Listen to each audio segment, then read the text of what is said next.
हमारे समाज के अंदर दलाल पैदा हो चुके हैं, राजनीतिक दलाल, सामाजिक दलाल। उत्तर प्रदेश में जाकर के नज़र उठा करके देख लो, जो आज की डेट में जितना कारवां है ना, जो फैला हुआ है यूपी में, जो आज हाईवे बन रहे हैं और वो सारे जो बन रहे हैं वो बहन जी की देन है। नोएडा को देख लो आप, आगरा ताज एक्सप्रेस को देख लो, आगरा देख लो कितना साफ़ सुथरा है।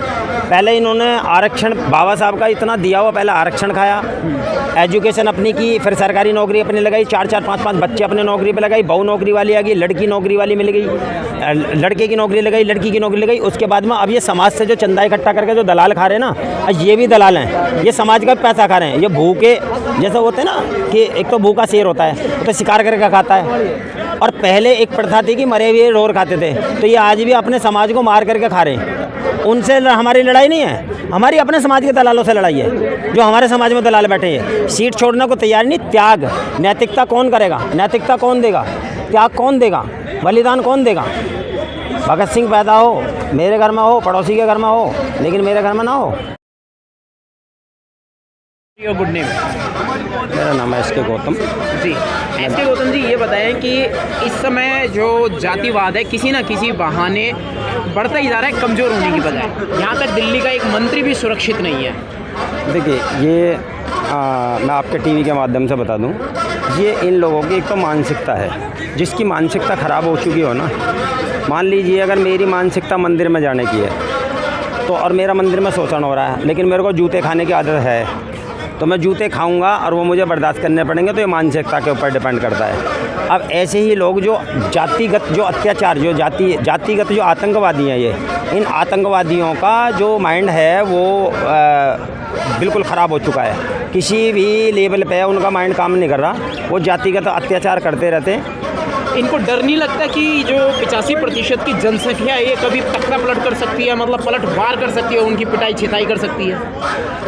कर सकते हैं, लेकिन उन्हें ये पता है ना कि अभी सोया हुआ है समाज, अभी जाग कहाँ रहा है। अगर यहाँ पे आज ये आंदोलन हुआ है मंत्री जी के उसमें, तो हम यहाँ पार्टी के लिए नहीं आए।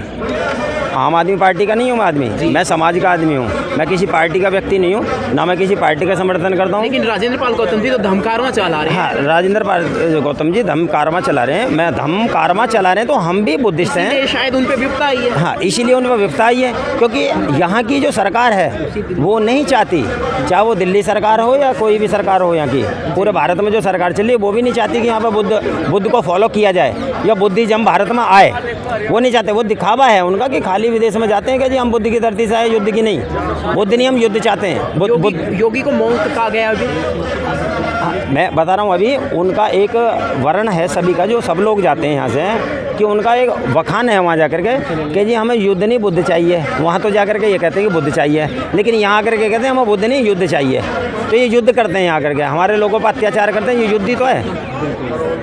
लेकिन हमारे लोग जवाब देने के सक्षम हैं, लेकिन ये एक नहीं है, एकता के सूत्र में नहीं है। क्यों? इसका रीज़न ये कि हमारे समाज के अंदर दलाल पैदा हो चुके हैं, राजनीतिक दलाल, सामाजिक दलाल।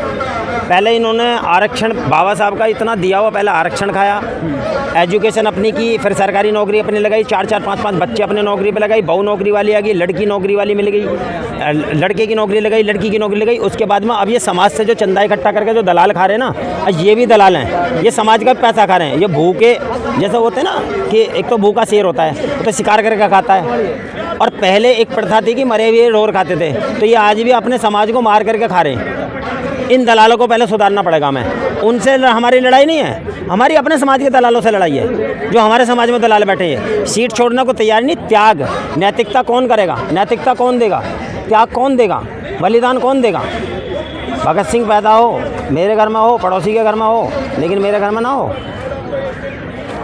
मैं सबको कहता हूँ कि भाई आप आंदोलन करो, आओ रोड में, लेकिन मेरी भी तो उपस्थिति वहाँ रहनी चाहिए ना, मैं भी तो हूँ ना, मेरा परिवार भी तो होना चाहिए। बाबा साहब ने सत्ता की चाबी का भी एक जो है ताला खोलने के लिए दिया था, एक मैसेज, पर समाज के कुछ लोग बोलते हैं कि सत्ता छोड़ो तभी समाज का भला होगा। सत्ता के बगैर आप कुछ भी प्राप्त नहीं कर सकते।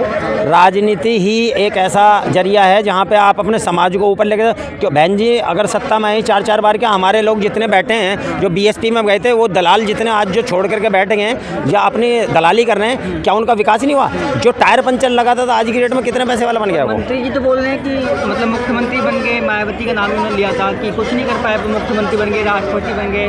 देखो, राष्ट्रपति मंत्री बन गए। देखो बहन जी के नेतृत्व में जो भी काम हुआ है उत्तर प्रदेश में जाकर के नज़र उठा करके देख लो। जो आज की डेट में जितना कारवां है ना जो फैला हुआ है यूपी में, जो आज हाईवे बन रहे हैं और वो सारे जो बन रहे हैं वो बहन जी की देन है। नोएडा को देख लो आप, आगरा ताज एक्सप्रेस को देख लो, आगरा देख लो कितना साफ़ सुथरा है। जो पहले हमारा सीएम आकर के पॉलिसी जो जैसे हमारे बाबा साहब प्लानिंग मंत्रालय चाहते थे तो इन्होंने कानून मंत्रालय दिया। अब हमारी बहन जी जो प्लानिंग करती है कि यूपी के अंदर साफ सुथरा हो, यूपी गुंडे देखो कैसे माफिया घुस गए थे अंदर। लेकिन जैसे अभी सरकार है जो आज की डेट में तो गुंडागर्दी पूरी तान पे, अब वो तो कहते हैं ना प्रमाण पत्र देते हैं गुंडागर्दी खत्म है, लेकिन हमारे बहन बेटियों के साथ में हमारे लोगों के साथ को मारा जा रहा है। राजस्थान में देख लो क्या हाल हो रहा है। पुलिस डिपार्टमेंट की जिम्मेदारी बनती है सुरक्षा की, लेकिन पुलिस डिपार्टमेंट में तो खुद जातिवाद भरा पड़ा है। पुलिस प्रशासन के अंदर इतना जातिवाद है, वो तो शासन और प्रशासन तो सारा उनका है ना। उन्हें पता है कि शासन में हमारे बैठे हैं, प्रशासन हम चला रहे हैं, तो हमारा कोई कर नहीं सकता। 3 राज्यों में चुनाव है अभी, तो किसको देखते हैं, मतलब किसको वोट करेंगे? देखिए समाज को किसको? देखिए मैं राजनीति मैं इसमें नहीं जाऊंगा, समाज के लिए मैं ये नहीं कहूँगा, लेकिन मेरा ये कहना ज़रूर है आप वोट उसको करिए जो आपका प्रतिनिधित्व तो बढ़िया करे, जो अच्छा करे, आपकी बात को माने। शराब, मिठाई, साड़ी और जो पैसे दे करके जो वोट लेगा वो तुम्हारा कभी विकास नहीं करेगा, ये चीज़ ध्यान रखना। जो शराब जो बांट करके करेगा ना तो आपके बच्चों को शराबी बना रहा है, ना कि वो आपका विकास करेगा, वो तो तुम्हारे को दलदल में ठोक रहा है। ईवीएम पर जाएंगे, कुछ वक्ता ईवीएम पे बोलते हैं और कुछ वक्ता ईवीएम के खिलाफ बोलने से कतराते हैं। देखिए ईवीएम में जो है वो है, सबको पता है, इसमें कोई दोहराए नहीं है। ईवीएम अगर ना हो, 4 स्टेट में सरकार आई, एक केजरीवाल जी को छोड़ दिया पंजाब, बाकी चारों अपने आप ले लिए, कहाँ है ये? और कोई नहीं। ईवीएम घोटाले को मानते है, हटाने का उपाय क्या है? आंदोलन करा जाएगा। आंदोलन के अलावा कोई अन्य विकल्प नहीं है? आंदोलन के अलावा कोई क्या विकल्प है? कानून, निर्वाचन आयोग खुद ही बिका हुआ। निर्वाचन आयोग खुद बिका हुआ, निर्वाचन आयोग को घेर लो जा करके जी, और अपने आप इलाज हो जाएगा उसका। निर्वाचन आयोग तो स्वतंत्र है। कितने टाइम में ईवीएम को हटा सकते हैं निर्वाचन आयोग को घेरने के बाद? देखिए वो कहते हैं ना, एक चोर चोर मौसेरे वाली बात है। ईवीएम लाई थी कांग्रेस, बीजेपी इसका यूज कर रही है, बीजेपी यूज कर रही है, और हमारे लोगों के हाथ में इसीलिए सत्ता नहीं लग पा रही क्योंकि दोनों एक ही बैठे हैं। और ये जो साहब अब जो दिल्ली में जो बैठे हैं ना, और जो पंजाब में और गुजरात में जो तैयारी कर रहे हैं, ये साहब भी उनमें से ही हैं। हम लोग ये भी कमी नहीं करेंगे।